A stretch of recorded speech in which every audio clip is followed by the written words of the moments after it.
Parti de l'Emer à cet Sud Kivu, les Kadogo avaient atteint Kinshasa, la ville-province, le samedi 17 mai 1997. C'était après 8 mois de marche, avec étoile de fond, les sanglants combats contre l'armée zaïroise de l'époque. Les mots libérateurs étaient sur toutes les lèvres des Kinois.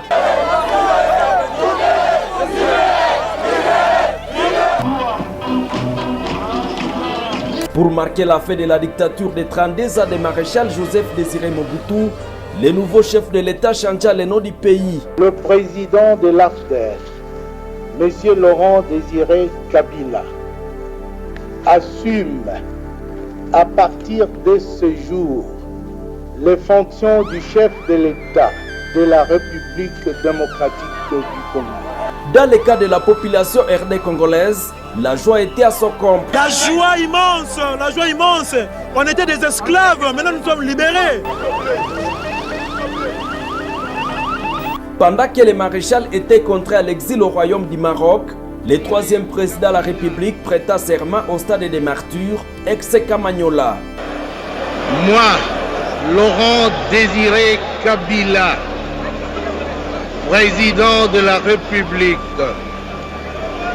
je jure fidélité à la nation. Le règne de Moussé Laurent Désiré Kabila avait duré 3 ans. Les camps de réfugiés Hutus du Kivu, en 1996.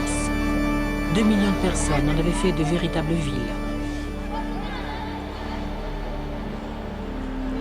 En octobre de cette même année, le Rwanda les bombarde et 4 mois plus tard, les camps ne sont plus que cendres.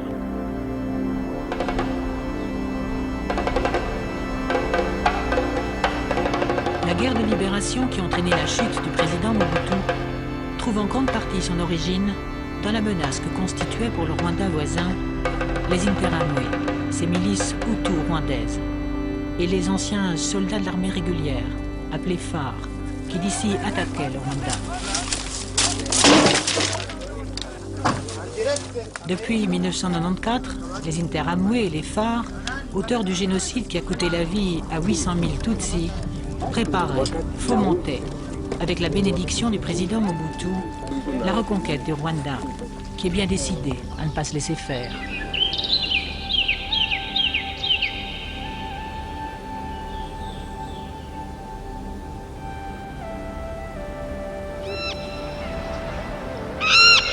Pour les en empêcher, en octobre 1996, le Rwanda et l'Ouganda ont mis en selle l'AFDL, l'Alliance pour la libération des forces démocratiques du Congo-Zaïre. Une rébellion anti-Mobutu qui fera de Goma sa première capitale. Dans la première zone libérée du pays, un espoir prudent s'installe du jour au lendemain. Un certain Kabila tient la vedette et donne à l'Alliance son image congolaise.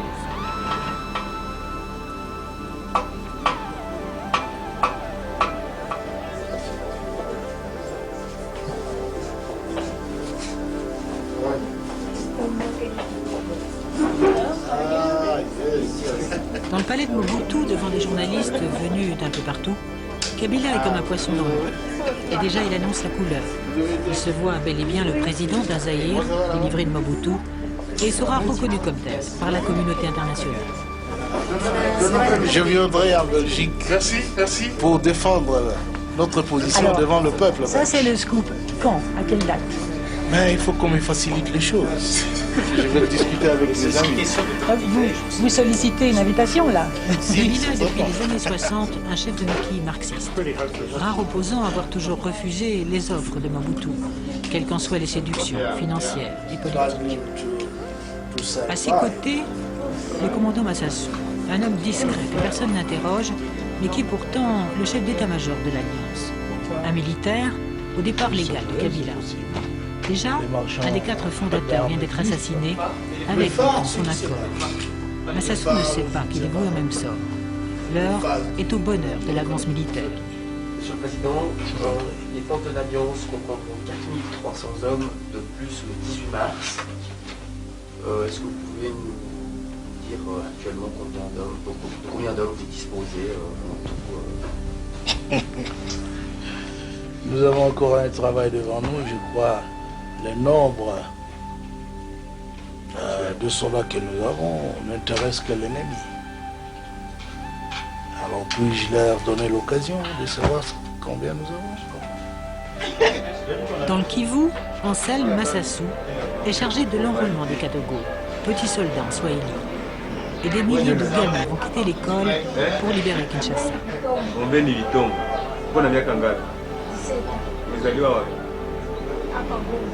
Kabila en veut 100 000 pour faire oublier que ces vrais combattants sont les Rwandais, les Ougandais, les Angolais, qui sauront toujours éviter les caméras.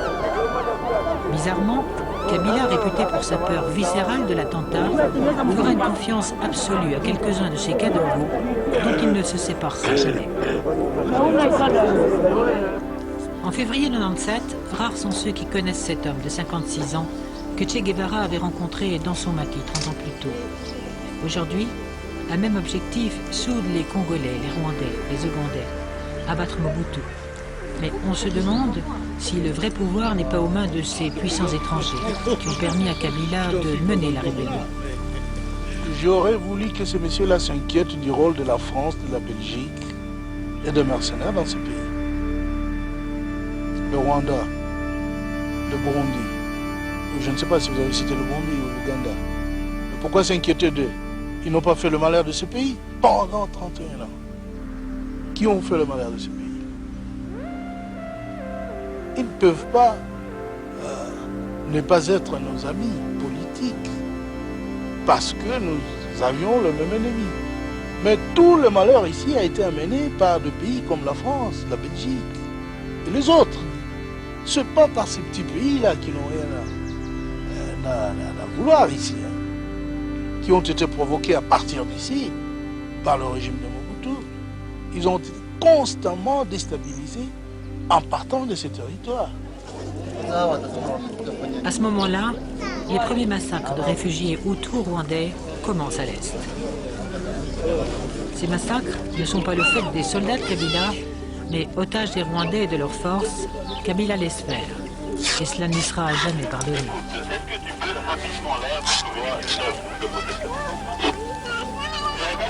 Ici, il y a très de morts, donc les gens qui viennent chercher à manger, on les tue comme ça. Et puis, on ne comprend pas comment on les tue.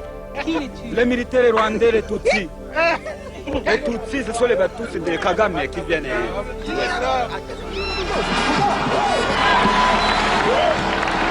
Parti de l'Est, la rébellion va prendre une ville après l'autre. Lubumbashi tombe le 9 avril. Nous devons détirer Kabila. Je demande au peuple d'applaudir son grand libérateur. Dans le stade de la capitale du Chaba, rebaptisé Katanga, la foule attend avec exubérance le discours de cet enfant du pays, un tribun qui sait comment la chauffer. Il va promettre des élections, la justice, la liberté, la fin de la corruption. La sécurité est stricte. Aux côtés de Kabila, des Kadogo, des Tutsis du Kivu et des membres de la diaspora anti-Mobutu venus des États-Unis et d'Europe. Déjà, son discours fait comprendre qu'il se méfie des autorités locales, fussent-elles respectables et respectées. C'est une des erreurs qu'il perdra.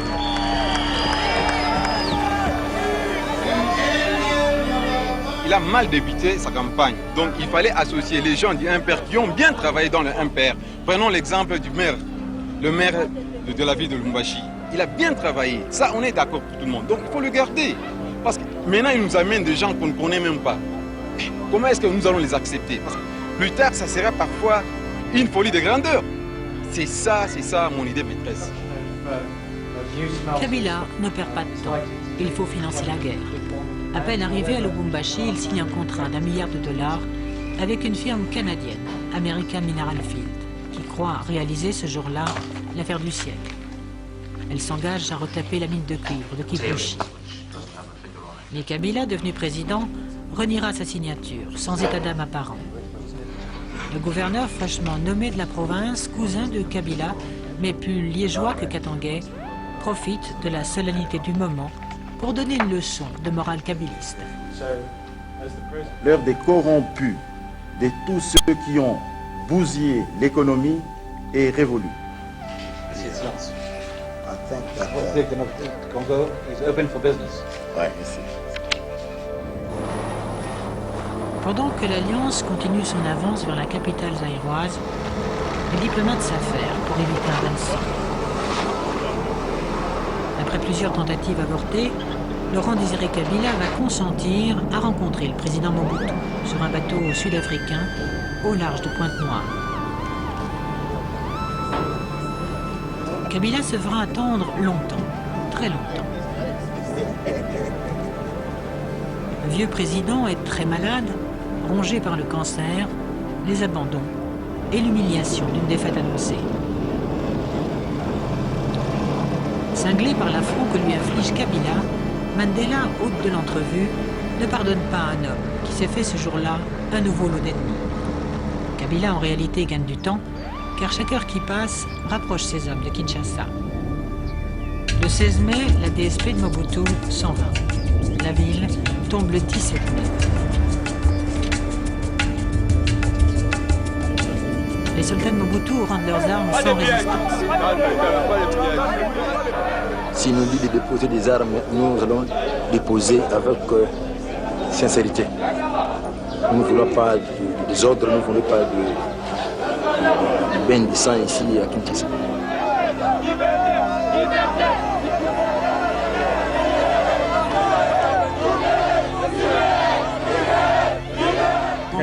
La joie immense. On était des esclaves, maintenant nous sommes libérés. Les premiers arrivés dans Kinshasa ont été des Kadogo éberlués, qui ne comprenaient même pas la langue de la ville. Il y aura beaucoup moins de morts qu'on ne pouvait le craindre. Le jour de la libération, les Kinois espéraient voir leur président, mais il est toujours à Lubumbashi.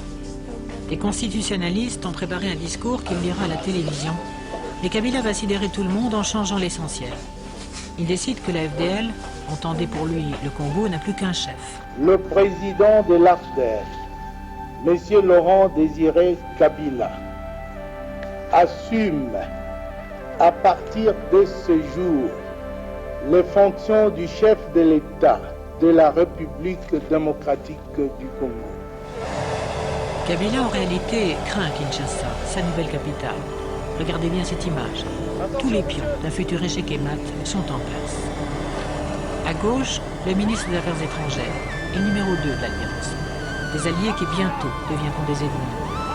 À droite, Rachidi Kassereke, un Kadogo, un jeune soldat, dont l'histoire du Congo retiendra le nom. Moi, Laurent Désiré Kabila, président de la République, je jure fidélité à la nation.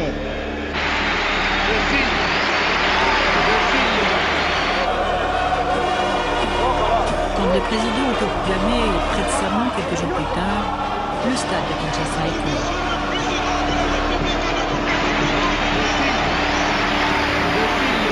Les parrains sont là. Président de l'Ouganda, du Rwanda, du Burundi, ceux à qui il doit la victoire. Ces hommes d'État incarnent le renouveau politique et moral de l'Afrique. Apôtres de la bonne gouvernance, ils annoncent une ère où il se passera enfin de l'Occident. Tournera le dos à la corruption, à l'ethnisme, aux dictatures. On ne voit pas ce jour-là que déjà le discours de Kabila à Lubumbashi a suscité chez ses alliés des tensions, des interrogations. Les Kinois et leur président vont faire connaissance. Ils veulent croire au changement, et les premiers mois de Kabila vont leur donner raison, car la vie quotidienne va enfin changer. D'abord, et le soulagement est général dans les quartiers, dans le pays, la sécurité est enfin presque assurée. On commence à voir les transports publics, les impôts sont collectés et vont dans les caisses de l'État qui, cependant, n'aura jamais de budget. Il n'a pas non plus de cadre institutionnel. Une grande réforme monétaire est entreprise. Les billets de Mobutu sont détruits et remplacés par un nouveau franc congolais. L'inflation est jubilée. Mais les points noirs sont préoccupants. Les partis politiques, les manifestations sont interdites. Le nouveau président, comme son prédécesseur, va se mettre à dos les associations congolaises et défendre les droits de l'homme. Les massacres de réfugiés Hutus le prive de toute aide internationale digne de ce nom. Parce qu'il a rencontré l'Américain Jesse Jackson, un envoyé spécial du président Clinton, le chef du grand parti d'opposition, l'UDPS, Étienne Tshisekedi, est relégué dans son village natal, en juin de s'y reconvertir à l'agriculture. Le ministre de l'Intérieur ne comprend pas pourquoi cette relégation bouleverse tellement les Congolais et l'opinion internationale. Je pense qu'on lui a même prêté un motoculteur avec des choses, des semences. Il n'y a pas de martyr. À Lubumbashi, en mai 98, une cour martiale juge des opposants. Dans l'opinion publique congolaise, certains se disent que Kabila a peut-être raison de donner la priorité à la reconstruction avant de libérer la parole politique. Mais ils trouvent qu'il va trop loin quand la cour militaire commence à juger des civils. Elle sera responsable de la mort de centaines de personnes. Les accusés ce jour-là sont Zaidine Goma, fonctionnaire international, opposant à Mobutu déjà, qui peu après dirigera la rébellion. Joseph Olengako, de plus en plus populaire à Kinshasa, et Ansel Massassou, cofondateur de l'Alliance, accusé de trahison, affaibli par les mauvais traitements. Condamné, gracié, Massassou sera arrêté à nouveau et exécuté en novembre 2000, au désespoir de ses amis Kadougou. Condamnés ou libérés, ces hommes ne pardonneront pas à Kabila, qui voit le nombre de ses ennemis ne cesser d'augmenter.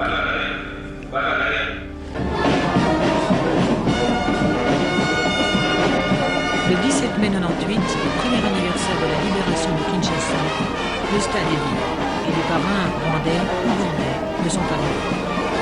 Ils accusent celui qu'ils ont fait roi de ne pas renvoyer l'ascenseur et d'accaparer le pouvoir. Kabila va échapper de peu à 3 tentatives d'assassinat, dont l'une au moins d'inspiration rwandaise. Le 28 juillet, ils renvoient chez eux les militaires rwandais. Le 2 août, une rébellion éclate, venue du Kivu. Immédiatement, des soldats zimbabwéens et très bientôt angolais et namibiens se portent au secours de Kabila. Pris de panique, des responsables congolais appellent les citoyens à la haine raciale. Pour nous, ce sont des déchets, et c'est même des microbes qu'il faut qu'on éradique avec méthode, avec résolution, et le temps que vous voulez que je chiffre dépend de la résistance des microbes, mais pour ce qui nous concerne, nous sommes décidés à utiliser la médication la plus efficace. En prenant le barrage d'Inga, en coupant l'électricité et l'eau, les rebelles vont se faire haïr à Kinshasa. Et les discours enflammés à la Yerodia désignent les Tutsis, réels ou supposés. Des centaines d'entre eux perdront la vie, subiront le supplice du collier, seront lynchés, massacrés.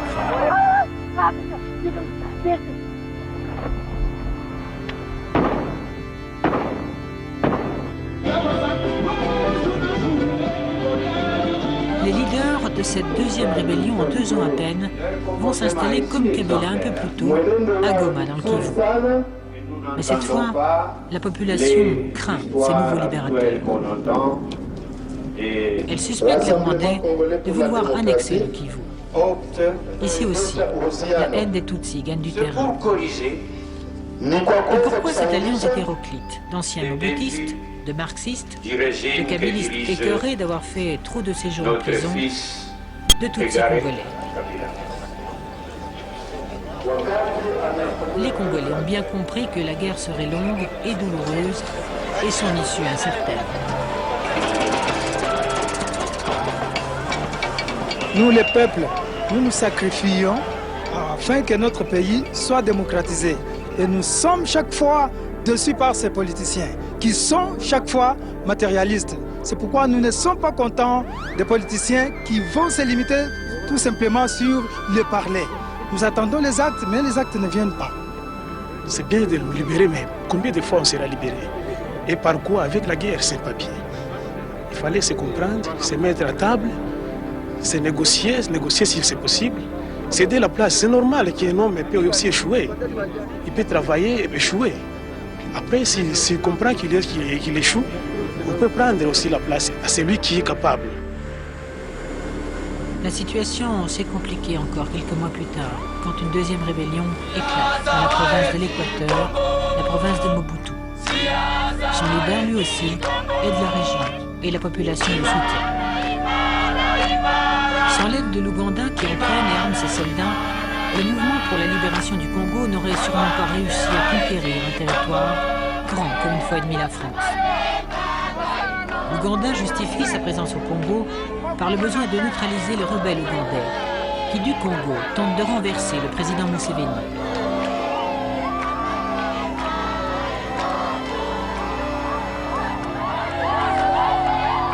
Jean-Pierre Bemba, diplômé de l'ICHEC et fils d'un ministre de Kabila, aujourd'hui limogé, jure que son but principal est d'instaurer la démocratie. Je pense qu'aucun partenaire aussi bien économique que financier ne pourra redonner les moyens, ne pourra regagner confiance si on n'arrive pas à remettre en place des institutions stables dans le pays et si on n'arrive pas à organiser à tous les niveaux des élections. La population aujourd'hui, le peuple, aspire à choisir ses dirigeants. Les 8/10 des ressources du gouvernement congolais sont ainsi mobilisées par l'effort de guerre. Il a grand besoin du diamant. Mais sous prétexte de sécuriter leurs frontières, les Rwandais et les Ougandais se sont lancés dans un pillage à grande échelle des richesses du Congo. Diamants du Kasaï, or de Kilomoto, matières premières, métaux rares font la fortune des armées présentes au Congo. Ennemis, mais aussi amis. Butin de guerre pour des soldats qui s'attaquent à des régions d'où personne ne les menace. En matière de diamants, la Belgique elle-même a été accusée de ne pas contrôler d'assez près ses importations et a promis des remédies. Quand pour la première fois Laurent Désiré Kabila vient officiellement en Belgique en novembre 1998, il sera en retard à tous ses rendez-vous, sauf chez le roi. Les relations belgo-congolaises vont faire un grand pas de plus en arrière. Un grand jour pour les relations belgo-congolaises. Et pour vous-même? Pour moi, si je contribue à quelque chose, ce serait bien, dans le cadre de ces relations. Lui qui au Congo ne tolère aucune manifestation, verra tout le long de son itinéraire belge les Congolais lui faire savoir ce qu'ils pensent de lui. Monsieur le Président, bonjour. Bonjour. Merci beaucoup d'avoir accepté de participer à cette émission. Je voudrais tout d'abord vous poser une question. À l'heure qu'il est, comment qualifiez-vous l'accueil de la Belgique que vous avez reçu jusqu'ici? Vous le qualifiez de froid, de tiède ou de chaleureux? De tiède. Pas de tapis rouge en effet pour un président venu chercher en Europe un soutien face aux agresseurs qui occupent les 2/3 du territoire congolais. La Belgique est face à un dilemme. Aider financièrement un régime dictatorial revient à l'encourager dans ses violations des droits de l'homme. Ne pas le faire pénalise tout un pays, incapable de fonctionner sans aide extérieure. Dans tous les cas, ce sont les Congolais qui souffrent. Le gouvernement choisira de ne pas aider.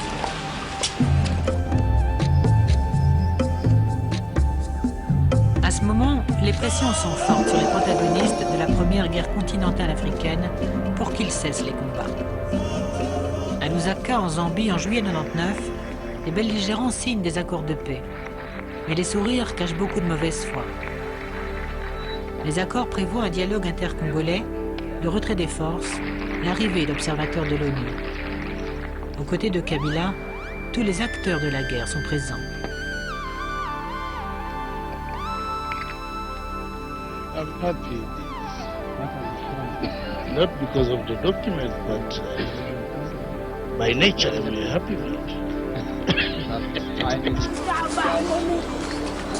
Et les accords de Lusaka vont rester lettres mortes. Et le Congo va poursuivre sa descente aux enfers. Les épidémies se propagent à cause des déplacements de population et du manque de médicaments. La famine fait son apparition dans plusieurs régions. Les efforts de redressement fournis par le gouvernement sont balayés par la guerre. La compétence, les maladresses, la corruption, revenus au galop font leur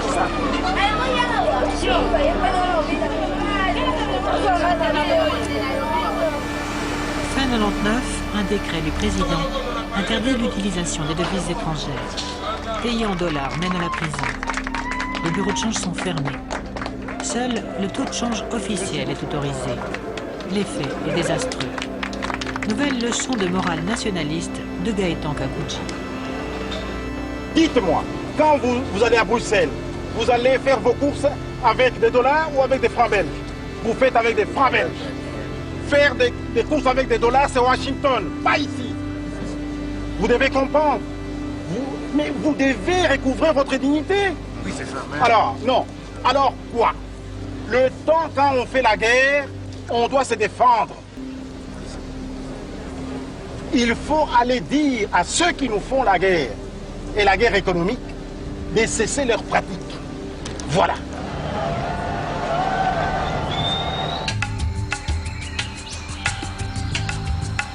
La guerre, en effet, semble alors ne jamais devoir finir. Le 26 décembre 2000, la ville katangaise de Pweto tombe aux mains de la rébellion.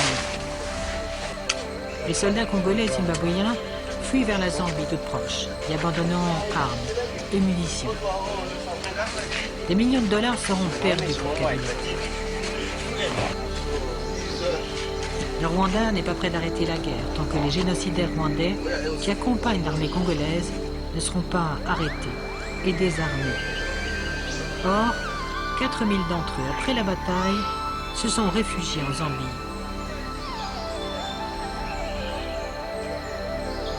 Rendu furieux par cette humiliante déroute, cette cinglante défaite, le président Kabila fera exécuter et tuer des dizaines d'officiers, des Kadogo, des hommes de l'Est.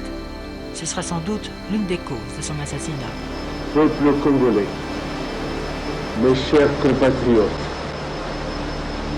la République démocratique du Congo est en deuil. Rachidi Gasereke était le garde du corps du président. Selon les autorités congolaises, c'est lui son assassin. Rachidi n'avait jamais quitté le président qu'il appelait, lui et les autres Kadogo de son entourage, ses enfants. Revoici cette image du 20 mai 97. Le 16 janvier dernier, 2 conjurés, dont Rachidi, pénètrent dans le palais de marbre et tirent sur le président. Rachidi sera tué séance tenante par l'aide de camp de Kabila. 35 autres Kadogo, aujourd'hui en fuite, étaient postés à l'extérieur. Le président ne se méfiait pas. Il ne soupçonnait pas que ceux-ci, petit à petit, s'étaient mis à le haïr, au point d'accepter de devenir des kamikazes. Mais les premiers éléments de l'enquête donnent à penser qu'ils ont été encouragés, aidés par d'autres comploteurs. La mort de Kabila arrange beaucoup de monde, et pas seulement ses ennemis.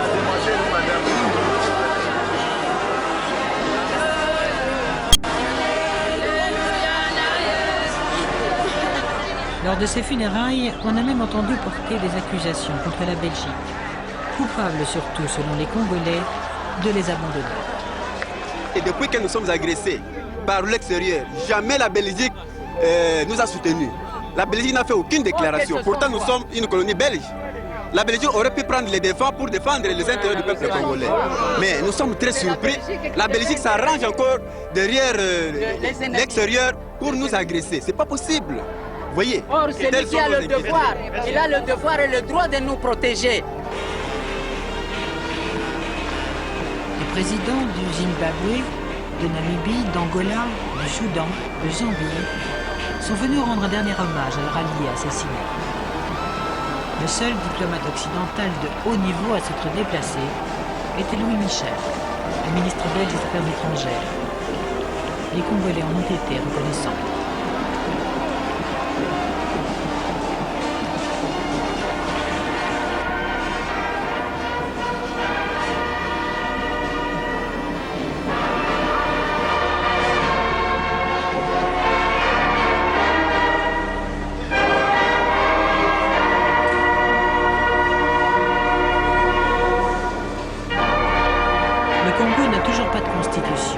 et rien n'était prévu en matière de succession.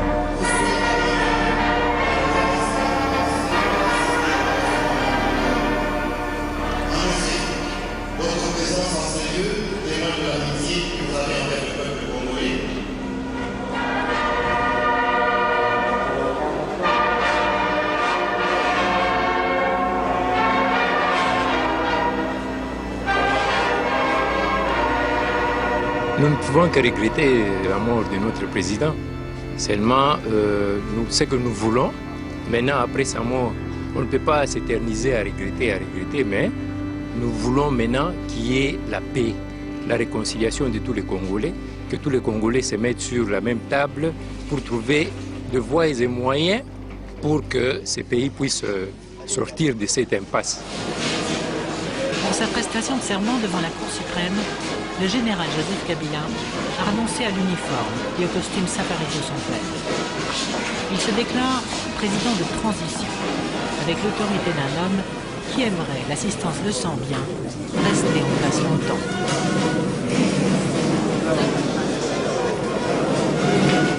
Moi, Joseph Kabila, président de la République démocratique du Congo, je jure fidélité à la nation. Dans son premier discours, fruit d'une longue préparation collective, le jeune président parlera d'ouverture, d'élection, de dialogue, comme son père 4 ans plus tôt. Mais il parlera d'abord de la paix.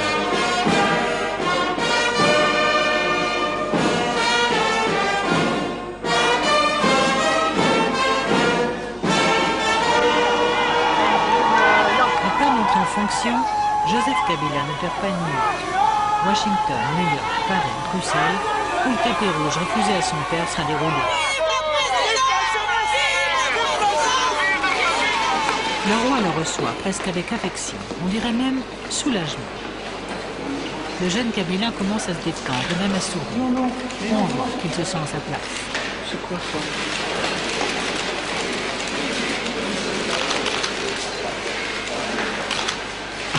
Ceux qu'il rencontre se disent impressionnés. Après ses entretiens avec le ministre des Affaires étrangères, il va répondre pour la première fois à la presse belge. Il prendra 2 questions, pas une de plus, dont celle-ci, capitale. Va-t-il permettre au parti politique congolais interdit par son père de se remettre à fonctionner librement?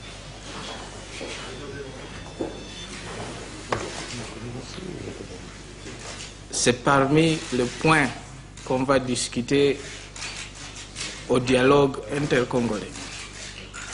Merci beaucoup. Merci.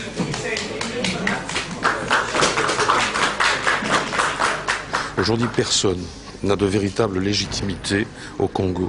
Il se fait que les circonstances ont mis en place un jeune président qui a autour de lui un certain nombre de ministres, qui affirme vouloir l'ouverture, qui a fait un discours qui, ma foi, peut être interprété comme un discours d'ouverture, qui a déjà pris des décisions sur le plan économique notamment qui sont des ruptures véritablement par rapport au passé, qui a un certain nombre de contacts, qui a une lourde responsabilité évidemment de tenir l'État congolais dans des circonstances difficiles. Il n'est donc pas de raison de faire un procès d'intention. Le Premier ministre belge va promettre au président congolais d'augmenter l'aide humanitaire à son pays et sans donner encore de chiffres ni de calendrier.